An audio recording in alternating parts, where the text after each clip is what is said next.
जहाँ तक भी हमारी आवाज़ जा रही है, सभी माननीय हैं, सत्कारयोग हैं।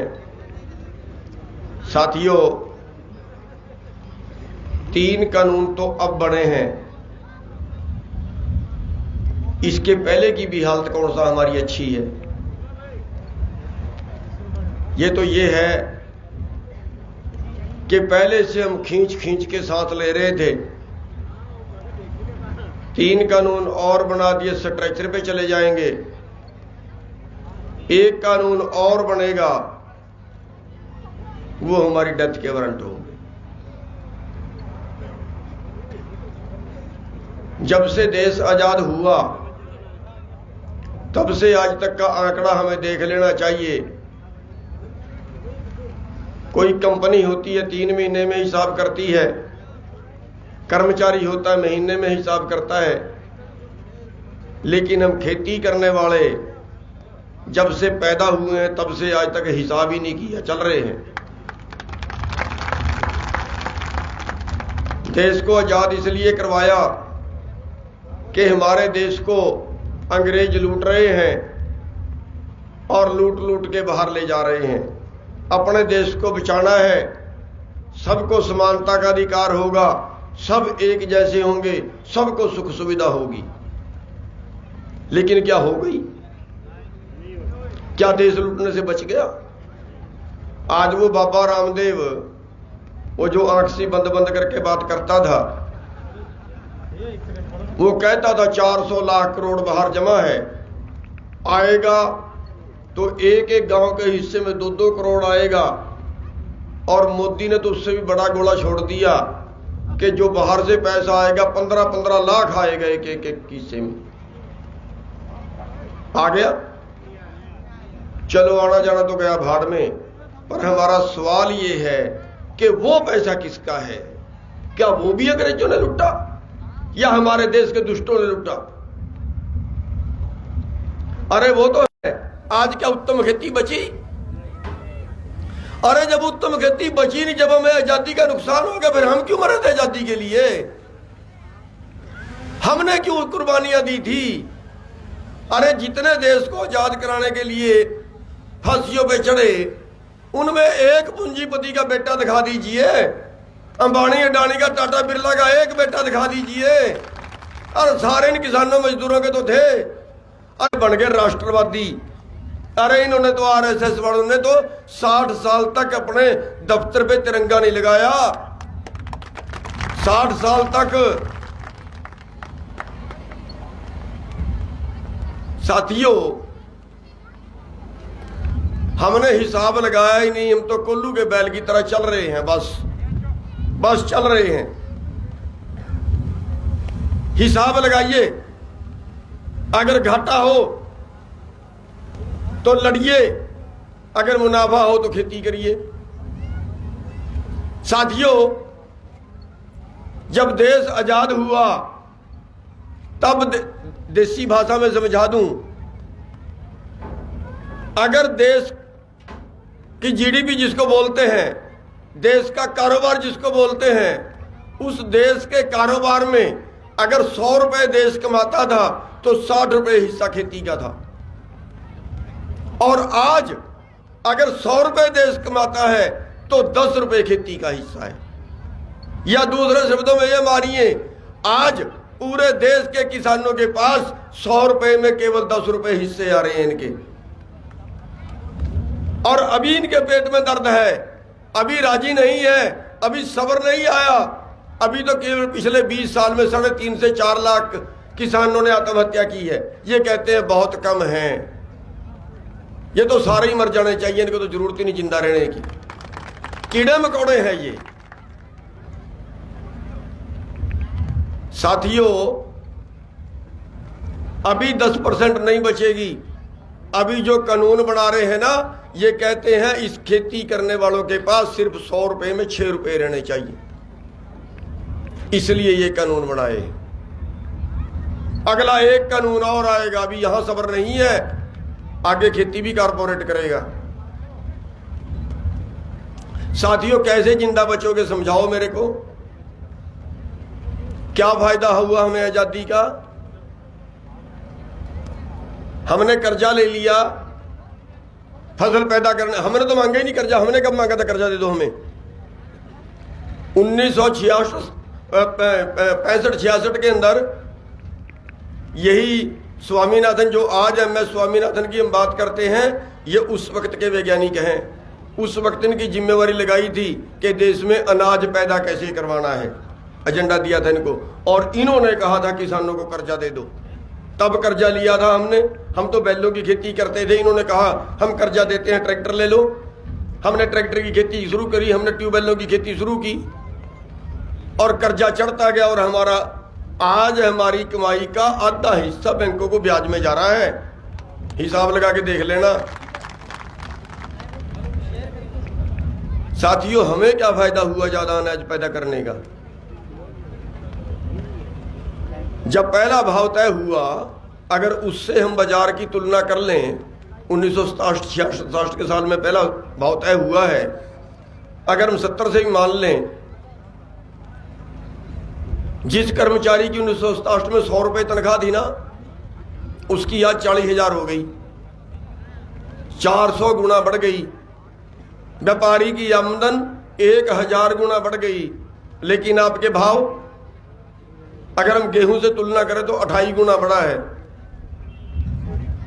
अगर हम सोने से तुलना करें, सोने के चौगिर्द देश की अर्थव्यवस्था घूमती है।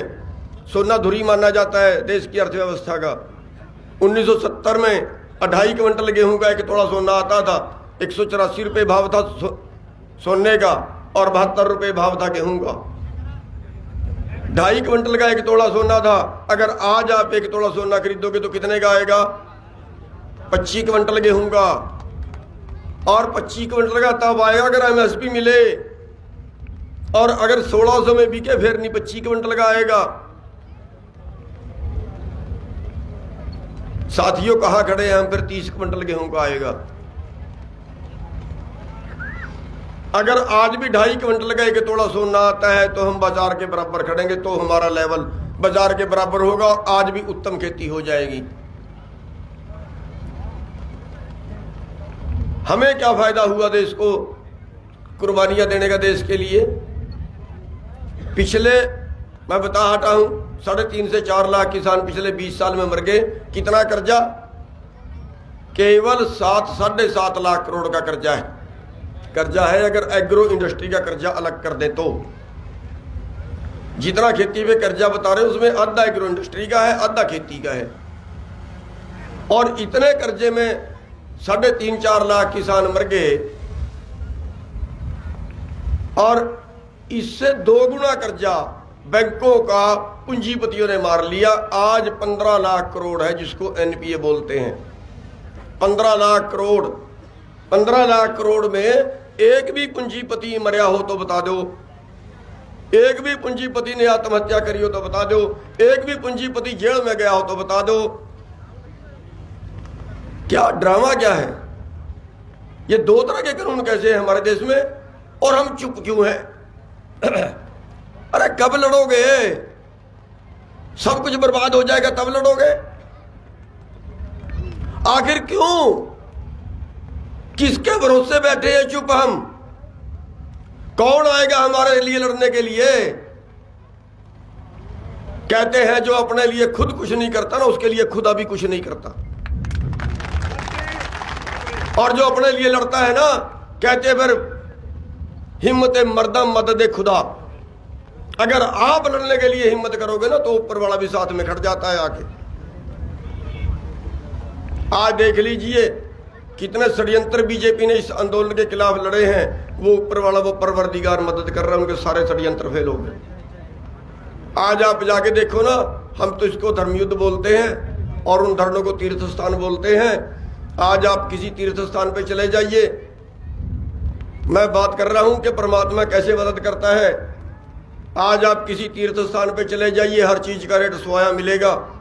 लेकिन जो किसानों के तीर्थ है ना, चाहे टीकरी बॉर्डर है, चाहे कुंडली बॉर्डर है, चाहे दूसरे बॉर्डर है, हर चीज फ्री है। खाने से लेके पैरने तक की हर चीज फ्री है।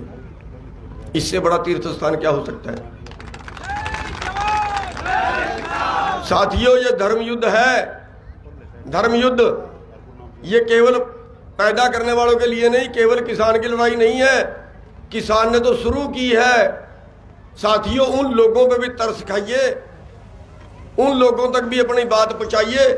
हम तो जमीन वाले तो 75% अनाज अपने खेत में पैदा कर लेते हैं, खाने की 75% चीजें पैदा कर लेते हैं, जो सारा मोल लेके खाएगा। इन कानूनों से पूरा देश का भोजन चंद लोगों के गोदामों में कैद होगा, और जब चंद लोगों के गोदामों में कैद होगा तो पूरे देश को उनसे मोल लेके खाना पड़ेगा। और जिसको सारी चीजें मोल लेके खानी पड़ेंगी ना, फिर वो हर चीज में ब्लैक झेलेगा। कैसे खाएंगे गरीब आदमी, कैसे जिंदा रहेंगे गरीब आदमी। साथियों, ये लड़ाई केवल किसानों की नहीं है, ये लड़ाई सभी की है। किसानों की भी है, मजदूरों की भी है, ये शहर वालों की भी है, ये सभी की लड़ाई है। किसानों ने तो केवल शुरू की है। साथियों, आज जो ये कानून बनाए गए हैं ना, ये खेती कानून नहीं है, ये खेती के व्यापार के कानून है।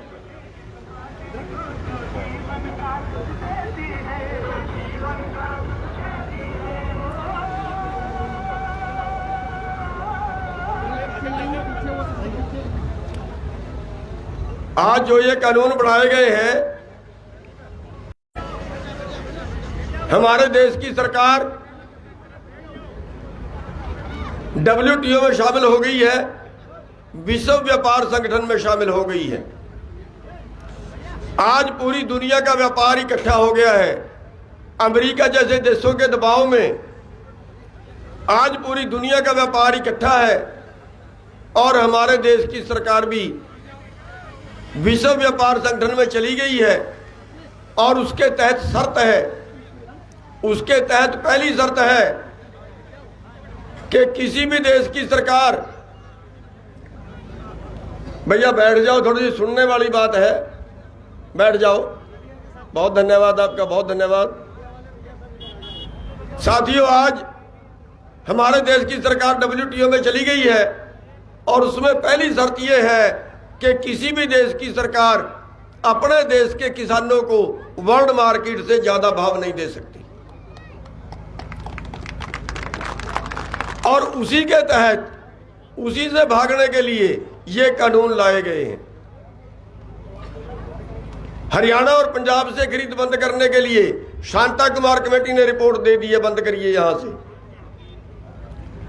साथियों, अगर वर्ल्ड मार्केट का रेट आपको मिलता है तो पिछले साल का गेहूं का रेट 1500 रुपए था, इस साल का गेहूं का रेट 1600 रुपए है, MSP 1975 रुपए है।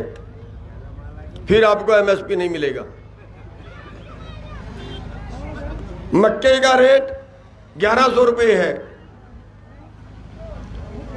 कपास का रेट 4 से 4,500 रुपए है, सरसों का रेट इस बार तो ज्यादा है, पर पिछले साल 3200 से 3500 के बीच रहा। क्या इस भाव पे आप खेती कर पाएंगे? नहीं कर पाओगे, क्योंकि हिंदुस्तान की खेती वर्ल्ड की खेती जैसी नहीं है, दुनिया की खेती जैसी नहीं है। आप अमेरिका की खेती का मुकाबला नहीं कर पाएंगे। आपके पास 5 एकड़ जमीन है, अमेरिका के किसान के पास 5000 एकड़ जमीन है, 20,000 एकड़ जमीन है। अरे वहां खाली जमीन की भी सब्सिडी देनी पड़ती है सरकार को। एक किसान के पास 43 लाख रुपए पर साल की सब्सिडी है अमेरिका के अंदर, 43 लाख पर किसान। हिंदुस्तान की खेती उसका मुकाबला कर पाएगी क्या? अरे जब नहीं कर पाएगी, और ये आंखें मूंद के, आंखें बंद करके इन्होंने WTO पे दस्तखत कर दिए, और उसका रिजल्ट अब जो हमारे सामने आएगा, वो रिजल्ट ये है कि पूरी दुनिया में जहां कम से कम रेट पे मिलेगा, वहां से हमारा व्यापारी खरीदेगा। सरकार बीच से बाहर कोई जो मर्जी पैदा करे कोई जहां से मर्जी खरीदे, कोई जहां से मर्जी बेचे। ये कानून है। अब इन कानूनों के तहत, जैसे केदार जी बता रहे थे, क्या हम अपने चने की ट्राली लेके अमेरिका में जा सकते हैं? नहीं जा सकते। लेकिन अमेरिका वाले अपना जहाज लेके यहां आ सकते हैं, क्योंकि वहां पे 20,000 एकड़ का मालिक है, वो व्यापारी है, वहां की खेती व्यापार है, हिंदुस्तान की खेती रोजगार है। ये अंतर है दोनों में। और साथियों, जब हम उनका मुकाबला कर ही नहीं सकते किसी हालत, तो हमें WTO से बाहर आना पड़ेगा और हमारे पास कोई चारा नहीं है। आज हमारे पास दो चीज है। एक मैंने सवाल और बड़ा अच्छा किया था, जब पीछे वाजपेयी जी की सरकार थी और उस वक्त WTO में साइन किए गए थे, उस वक्त भी हमने बड़ा विरोध किया था। और मैंने एक सवाल रखा था उस वक्त कि अगर पूरी दुनिया का व्यापार खुलता है, किसी देश का व्यापार कोई पूरे दूसरे देश में जाके करे, अगर ऐसा है तो फिर जिस देश के पास जो चीज फालतू है वो दुनिया के दूसरे देश में ले जाके बेचे, तो भैया फिर हमें एक सवाल रख देना चाहिए कि हमारे पास लेबर फालतू है, हमारे पास मजदूर फालतू है, हम अमेरिका में मजदूरी करेंगे, जाके सीमा खोल लीजिए। अरे हम 200 रुपये में मजदूरी करें, अमेरिका में जाके हमें 5,000 मिलेंगे एक दिन काम करने के, तो हम अमेरिका में जाके काम करने के लिए तैयार है। खोल दो ना सीमाएं। फिर साथियों, बड़ी गहरी साजिश का शिकार हो गए हैं और अब हमारे पास बिना लड़े कोई चारा बाकी नहीं है। अब हमारे पास बिना आंदोलन किए कोई चारा बाकी नहीं है। हमने, सर छोटू राम जी ने दो चीज कही थी, एक दुश्मन पहचान लो, दूसरा बोलना सीख लो। अब बोलने का तरीका तो ये आंदोलन है। अब हमारी आवाज उठ रही है ना, सुन रही है ना देश को। अब सारा देश अगर इसमें जुट जाए, अगर आप भी घर घर तक ये आंदोलन पहुंचाएं, हर हर मोदी घर घर मोदी नहीं, घर घर आंदोलन, गांव गांव आंदोलन ये कर दीजिए। बोल रहा है कि MSP था, MSP है, MSP रहेगा। आज हमारी मंडियों में नहीं मिल रहा है। 2 करोड़ रोजगार हर साल देने थे, 2 करोड़ बिक रहा है। देश आपका है, आपको इसको बिकने से बचाना है। आज देश की सड़कें बेच दी हैं, जिस सड़क में मर्जी निकल जाइए आगे टैक्स लगाएगा। देश की रेलें बेच दी, देश के हवाई अड्डे, बंदरगाहें, देश की कंपनियां, देश के बैंक, ये खेती बची थी ये भी बेच दी, गरीबों को और गरीब करने के लिए। साथियों, बड़े आंदोलन की जरूरत है। हर गांव तक ये आंदोलन पहुंचाइए। अपने मजदूर भाइयों को भी जोड़िए साथ में, अपने दलित भाइयों को भी जोड़िए साथ में। हमारे पास दो चीज है, एक हमें आमदन है खेती से, दूसरी हमें आमदन है मजदूरी से। अमित शाह जी से मैंने सवाल किया था, क्योंकि रोज टेलीविजनों में देते हैं ना वो कि MSP तो हम दे रहे हैं। हमने सवाल किया था अमित शाह जी से मीटिंग के अंदर कि अमित शाह जी बताइए, आप 23 फसलों का MSP तय करते हो, आप 23 की 23 खरीदने के लिए तैयार हुए MSP पे? उसने बोला नहीं। कोरा जवाब। और आंकड़ा जो बता रहा है, ये बता रहा है पीछे 17-18 में एक आंकड़ा है कि पिछले 15 साल के अंदर 45 लाख करोड़ रुपया आपको न्यूनतम से भी कम मिला है।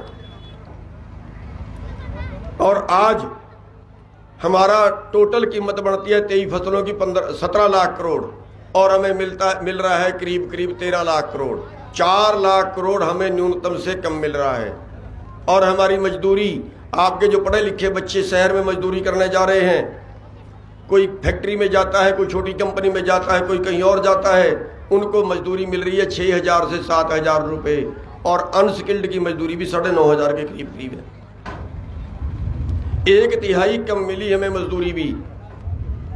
नौकरियां सारी कर्मचारी निकाल के बाहर कर दिए, ठेका प्रथा शुरू कर दी। हाल ये है कि जहां 100 हमने मेडिकल कॉलेजों में देखा 100 सिक्योरिटी गार्ड रखने हैं, एक आदमी को ठेका दे दिया, 3,000 रुपये पर कर्मचारी ले रहा है ठेके पे रखने के। उस जो सिक्योरिटी में रखा उससे 3,000 ठेकेदार ले रहा है। इस व्यवस्था को बचाना होगा। साथियों, ये जो तीनों कानून आए हैं, इनसे आपका पूरा देश का भोजन चंद लोगों के गोदामों में कैद होगा, कम से कम भाव पे खरीदेंगे और ज़्यादा से ज़्यादा भाव पे बेचेंगे। जैसे दाल में किया, जैसे प्याज में किया, 8 रुपये किलो हमारे से खरीदा, 80 रुपये किलो वापस बेचा। अरे कोई सीमा है क्या? ज़्यादा से ज़्यादा कितना में बेचेगा? कम से कम ये तो कानून हो देश में। अगर 8 रुपये में खरीदा तो 80 में कैसे बेच रहा है भाई? कहाँ गई सरकार, कहाँ गया फिर हमारे कानून? तो इन सब चीज़ों पे हमें लगाम लगानी होगी और इस आंदोलन को राष्ट्र का आंदोलन, जनता का आंदोलन, जन आंदोलन बनाना होगा। तब जाके कहीं मोदी जी कहते हैं, मोदी जी ने, केंद्रीय मंत्री जो कृषि मंत्री जी हैं, उन्होंने कहा कि भीड़ इकट्ठी करने से कानून नहीं बदले जाते। हम कहते हैं भीड़ जब इकट्ठी हो जाए तो सरकारें बदल जाती हैं।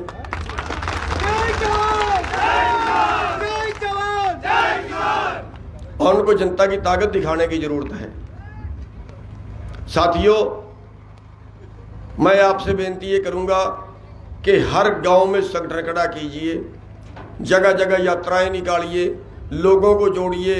आपका बहुत बड़ा स्टेट है, वैसे तो आप बहुत सहयोग कर रहे हो, धन्यवादी भी हैं कि हमने जितने प्रोग्राम दिल्ली से दिए हैं आपने सब फॉलो किए हैं। चाहे रोड रोकने का था, चाहे जीटी रोड ट्रेनें रोकने का था, चाहे कोई और प्रोग्राम, जितने भी वहाँ से प्रोग्राम दिए हैं आपने सबको लागू किया है, उसके लिए धन्यवादी भी हैं। लेकिन इस आंदोलन को बहुत ऊंचे स्तर तक ले जाने की जरूरत पड़ेगी। उसमें हमें 2, 3, 4 चीज़ों का ध्यान भी रखना पड़ेगा। भाई, हम दिल्ली में जा रहे थे, हमारे देश की राजधानी है, हमें दिल्ली में नहीं घुसने दिया ना। अंबाड़े से लेके दिल्ली तक 5 बैरियर थे, 5 जगह पे डंडे मारे, 5 जगह पे मुकदमे बनाए, 5 जगह पे पानी मारा, 5 जगह पे आंसू गैस के गोले छोड़े। राजधानी हमारी, हम अपनी बात कहने जा रहे हैं, हमारी कोई सुनने वाला नहीं है। साथियों, हरियाणा के अंदर इन्होंने प्रेस कॉन्फ्रेंस से करके हमारे प्रोग्राम रोकने चाहे। हर हलके में एक सेमिनार किया, किसान सेमिनार, रोकना चाहा, नहीं रुके लोग। इन्होंने हमारी रीस करके ट्रैक्टर यात्राएं, लेकिन अगर ये बीजेपी वाले आपके बीच में आ जाए ना, कहीं सभा करें गांव में, पंचायत करें गांव में, इन्होंने कहा था 700 पंचायतें करेंगे देश के अंदर, 700 किसान पंचायतें करेंगे आंदोलन के पैरेलल। पहली पंचायत करने वाले में रख दी। खट्टर साहब बड़े चमचागिरी ज़्यादा करते हैं कुछ। हमने कहा खट्टर साहब पंचायत को कैंसिल कर दीजिए, मत पंचायत करिए, उसकी अपनी कॉन्स्टिट्यूएंसी थी। और जहाँ जहाँ वो घुसते हैं ना गाँवों में, हरियाणा की बहुत सी खबरें देख रहे होंगे आप, चिमड़ जाते हैं लोग। और उस दिन भी 2 मंत्री थे, मंदिर में बढ़ के जान छुड़वाई। साथियों, हम ये नहीं कह रहे कि मारपीट करनी है, लेकिन इनका बहिष्कार तो हर जगह करिए, काले झंडे तो कम से कम हर जगह दिखाइए इनको। हमारे नीतिकार हमारे दोषी हैं। हमारी जो आज के टाइम में सरकार है, जो आज कानून बना रही है, वो हमारी दोषी है। साथियों, ये धर्म युद्ध है। इस धर्म युद्ध के अंदर छोटे को से लेकर बड़े तक सबको साथ देना चाहिए। और जो इस धर्म युद्ध के अंदर साथ ना दे, जो इस धर्म युद्ध के अंदर साथ ना दे, जो इसमें सहयोग ना करे, और कल वो चुनाव में खड़ जाए, किसी का भी हो, कल वो चुनाव में खड़ जाए, एमएलए, चाहे वो पंचायत मेंबर का चुनाव हो और चाहे वो एमपी का चुनाव हो, उसको वोट मत डालना, चाहे किसी को डाल देना। जो समाज का नहीं, जो जनता का नहीं, वो किसी का नहीं। आज हमारा वो है जो हमारे साथ खड़ेगा, आज हमारा वो है जो देश के साथ खड़ेगा, जो समाज के साथ खड़ेगा, आज वो है हमारा। साथियों, कह रहे हैं मोदी और अमित शाह 2 वो है, और आगे 2 उनके चेले हैं, अंबानी और अडानी। लेकिन अब एक और संत जी भी उनके साथ लग गए, जिसको बाबा रामदेव बोलते हैं। अब उसका नाम बदल के लाला रामदेव हो गया है, जो पिछले 2 साल में 45वें स्थान से 5वें स्थान पे आ गया देश के अमीरों में। ले जाएगा कहाँ पता नहीं छड़े के साथ छड़े की ज्यादा वित्रता होती है। क्यों ना औलाद मोदी के पास है ना उसके पास है, अब करेंगे इस पैसे का क्या, समझ नहीं आती मेरे को। साथियों, अंबानी, अडानी और बाबा रामदेव, क्योंकि लड़ाई जनता वर्सेस कारपोरेट की है, इनका सामान नहीं खरीदना, बाकी बाजार में किसी का खरीदो, इनके सामान का बहिष्कार करना। साथियों, बस मैं इतनी सी बेनतियां आपके आगे करने आया था और आपका धन्यवाद भी करना चाहता हूं जो इतनी संख्या में आप इकट्ठे हुए हमारी बात सुनने के लिए। और आपने मध्य प्रदेश के भाइयों ने हर जो भी वहाँ से एजेंडा पास हुआ दिल्ली से, उसको यहाँ पे फॉलो किया है। आपके अति आभारी हैं और आपसे उम्मीद करते हैं कि आप इस आंदोलन को और आगे बढ़ाएंगे। और एक बेनती उसके साथ मैं ये भी करूँगा कि अभी आपकी फसल कट रही है, हमारी फसल अप्रैल में कटेगी, तब तक आपकी कट चुकी होगी, तब तक आप खाली हो चुके होंगे। हम मध्य प्रदेश के भाइयों से ये कहेंगे कि अप्रैल में मोर्चा दिल्ली का आप संभालें।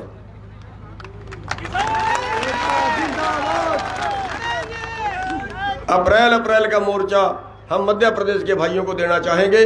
सारे आके दिल्ली में बैठ जाइए, लंगर वहां फ्री का चल रहा है, खाने पीने की वहां कोई कमी नहीं है, कपड़े की जरूरत पड़ेगी वो भी वहां मिल जाते हैं। तो साथियों, आपने इतना मान सम्मान दिया, उसके लिए धन्यवादी हैं यहाँ के आयोजकगण, जिन्होंने कई दिन से यहाँ बहुत अच्छा प्रचार करके बहुत अच्छा आप भाइयों को इकट्ठा किया, उनके अति धन्यवादी हैं। यहाँ के सभी हमारे समाज के भाइयों के बहुत बहुत धन्यवादी हैं। एक छोटी सी बात और कहना चाहूँगा कि मजदूर भाई जो दलित भाई हैं, उन भाइयों का साथ में जोड़ना जरूरी है। हमारे में एक ही कमी है कि सरकार जो है, हम मार इसलिए खा रहे हैं, कारपोरेट का मुकाबला कर सकते हैं हम, लेकिन हम मार इसलिए खा रहे हैं कि हम जाति और धर्मों में बटे हुए, और वो तोड़ना आज के टाइम में बहुत जरूरी है। आपस में भाईचारा स्थापित करना बहुत जरूरी है। आप हर गांव में दलित भाइयों की पंचायत करें, हर गांव से दलित भाइयों को साथ में जोड़ें, वो आने के लिए तैयार हैं। हम जाएं और मान सम्मान दें। सब परमात्मा के जीव हैं, परमात्मा ने कोई जाति वाति पैदा नहीं की, हमने आगे बढ़ा ली है। तो यहाँ पे ना हम धर्मों में बंटेंगे ना हम जातियों में बंटेंगे। आज हमारा मुद्दा किसानी का है, आज हमारा मुद्दा देश को बचाने का है, आज हमारा मुद्दा पेट का है। साथियों, एक मैं इसके साथ और अनुरोध करूंगा इन दूरियों को कम करने के लिए। 1 और 1 11 होते हैं, अगर वो भाई हमारे साथ में आ जाए तो सरकार की जान निकल जाएगी। उसके लिए मैं एक सद्भावना के लिए आपके से एक बेनती करूंगा कि एक तो जितने उनके त्यौहार हों, दलितों के त्यौहार हों, आपने जरूर मनाने हैं। जैसे पीछे गुरु रविदास जी की जयंती थी, या 14 अप्रैल को बाबा अंबेडकर साहब जी की जयंती है, आपने धूमधाम से मनानी है। सभी जितने दूसरी जातियों के लोग हैं, कोई जाट है, कोई राजपूत है, कोई ब्राह्मण है, सब अपने घरों में बाबा अंबेडकर साहब जी की फोटो लगाएं, क्योंकि गरीबों के हक में लड़े थे वो, अमीरों के वो भी विरुद्ध थे। और जो हमारे दलित भाई हैं वो सारे अपने अपने घरों में सर छोटू राम की मूर्ति लगाएं, क्योंकि छोटू राम जी भी गरीबों के लिए, मजदूर और किसानों के लिए लड़े थे, अमीरों के वो भी विरुद्ध थे। अगर आपने ऐसा कर लिया तो एक बहुत अच्छी सद्भावना जाएगी। जिन मुद्दों के ऊपर हमें सरकार के पास 2 ही चीजें हैं, जाति के नाम पे लड़वाना है, धर्म के नाम पे लड़वाना। साथियों, आपने मेरी बात सुनी, आपने टाइम दिया, इतनी संख्या में इकट्ठे हुए, आप सबके बहुत बहुत धन्यवाद दिए और उम्मीद करेंगे इस आंदोलन में बढ़ चढ़ कर भाग